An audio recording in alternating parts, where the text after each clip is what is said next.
daya. Mau teriak, mau ngomong, mau minta tolong siapa, itu tidak bisa. Tidak bisa, sehingga tiba-tiba saya itu melihat badan saya itu sudah kaku. Ya, kaku. Itu. Nah, jadi ketika tiba-tiba kayak orang ngerep-repan atau gimana? Jadi sebenarnya bukan kayak orang ngerep-repan, Mas Hari. Sebenarnya ada proses di situ, ya. Ada proses itu di situ. Ada yang namanya proses sakaratul maut, tetap ada. Yang maksud saya tiba-tiba itu ketika ruh ditarik itu kerasa. Setelah ditarik itu, ruh itu kan keluar. Jadi proses bagaimana sakaratul maut itu yang saya rasakan itu dari kaki. Ditarik dari kaki. Dan rasa sakitnya itu, sakaratul maut itu seperti badan kita ditebas atau diiris-iris dengan ratusan pedang.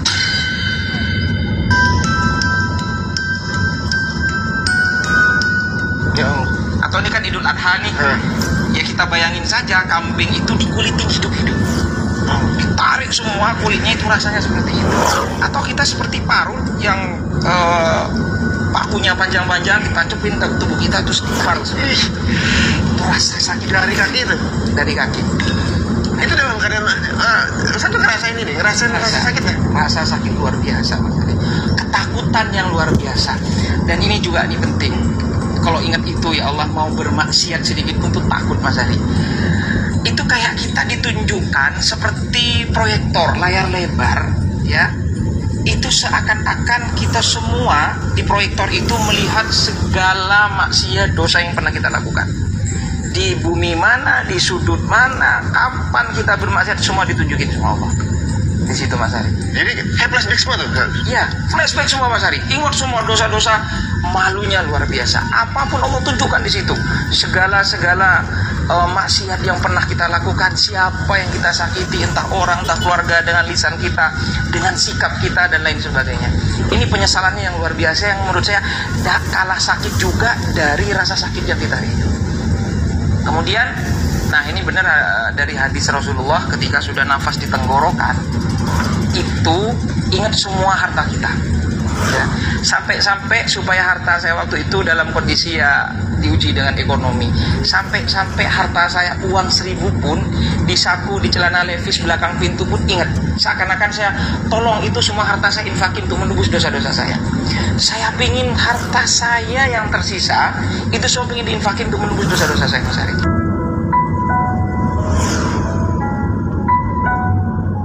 Itu ketika sudah nafas, rasanya sudah di sini. Itu apa ya? Saya rasakan sendiri tuh nafas dada itu nggak berdetak. Dada itu nggak berdetak, rasa sakit itu waktu sakaratul maut itu. Dan roh itu keluar. Ketika keluar, saya seperti tertegun melihat jasad saya itu, badan saya itu kaku. Ya gimana mayat seperti itu? Nah itulah ternyata ketakutan itu bukan cuma ketika proses sakaratul maut, sampai roh pun keluar, itu juga ada rasa ketakutan yang luar biasa. Nah ini nanti sebenarnya ini banyak kejadian, Mas Adi. Mungkin nggak cukup saya jelaskan 1 jam 2 jam, tidak akan cukup seperti ini. Ini persis sebelum saya mendirikan pesantren. Ini juga yang menjadi energi saya, semangat saya mendirikan pesantren tahfiz motivator Quran Indonesia seperti itu. Ketika saya melihat jasad saya itu, Mas Adi, tiba-tiba ada yang berbisik begini. Sebentar lagi kamu akan diurus, didatangi Munkar dan Nakir. Itu juga nggak kalah mengerikan. Dengar nama Munkar Nakir saja itu, Mas Ari, itu mengerikan. Saya lari ke sana kemari, saya cari orang minta tolong supaya ruh saya kembali, supaya saya selamat, supaya saya hidup lagi. Ya Allah, hidupkan saya 3 menit saja ya Allah, 5 menit saja ya Allah, supaya saya bersujud kepada Engkau, supaya saya bertobat kepada Engkau, supaya saya melakukan kebajikan-kebajikan. Itu kan terekam di dalam Al-Quran. Dan memang benar di dalam Al-Quran itu ketika manusia yang wafat meninggal, dia mengatakan, kok hidup saya seperti hanya pagi saja, siang saja, sore saja. Dan itu benar-benar saya rasakan. Dan ini lagi Mas Ari, penting punya anak yang soleh-soleha. Di situ ada kedua orang tua, ada orang tua suami istri, Mas Ari. Itu mukanya dibakar, hangus, hangus, kayak suster ngesot ya, kayak film suster itu ngesot Mas Ari di bawah itu. Nah, Ustaz juga lihat yang di alam sana juga lihat. Semua itu banyak yang kita lihat Mas Ari, banyak. Terus ada kerangkeng besi-besi yang panas membara. Tahu nggak apa yang dikatakan oleh kedua orang tua ini? Tahu nggak apa yang dikatakan? Ya Allah, anak saya melupakan saya, ya Allah. Saya mengandungnya, membesarkannya, melahirkannya, mendidiknya, dan dia sekarang melupakan saya, ya Allah. Aku terlupakan, ya Allah. Aku terlupakan hari ini. Itu merintih menangis Mas Ari. Nggak didoain gitu. Nggak didoain sama anaknya. Mungkin anaknya juga bermaksiat di dunia. Ini penting mendidik anak untuk supaya akidahnya kuat, agamanya kuat, Qurannya kuat sebelum yang lain-lain. Ketakutan saya itu nyari masjid Mas Ari. Yang saya cari akhirnya masjid. Nah ini penting umat muslim untuk cari masjid gitu kan ya. Cari masjid, saya masuk ke masjid Mas Ari, adem, ada cahaya Mas Ari. Duh saya merinding tuh kalau ingat tuh nangis saya, ya Allah ya Allah ya Rabbi. Tapi orang nggak ada yang lihat. Nggak ada yang lihat saya sama itu. Nggak ada yang lihat saya. Terus di situ ada anak-anak muda yang lagi pegang Quran Mas Ari. Yang lagi pegang Quran. Ada yang lebih pegang Quran, kemudian wajahnya bercahaya, tuh rasanya tuh kayak tembus ke langit. Saya di pintu masuk itu kaget karena mencari pertolongan supaya saya hidup ke dunia. Saya ngeliat itu, nangis saya. Itu indah, mulia, berwibawa. Pokoknya dengan segala kemuliaan yang saya lihat tuh, ini asik banget nih orang gitu. Indah banget, wajahnya berseri-seri. Saya bertanya dalam diri saya itu bertanya, ada jawaban. Nggak tahu siapa, pokoknya ada jawaban, ada suara begini. Itulah orang yang hafal Quran. Itulah orang-orang yang mencintai Quran. Itulah orang-orang yang memperjuangkan Quran. Itu bahasanya begitu. Itu bercahaya. Dan ini bahagia banget orang ini. Wajahnya berseri-seri. Saya jalan, tapi yang diantara yang paling bercahaya itu adalah gurunya. Ada kiai, seorang kiai di tengah itu yang ngajarin Quran, itu yang paling bercahaya.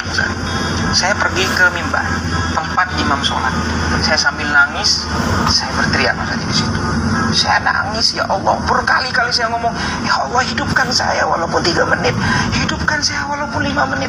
Kalau sebelumnya saya ingin taubat gitu, ingin beribadah sama Allah gitu. Tapi ini beda, saya mintanya sama Allah beda.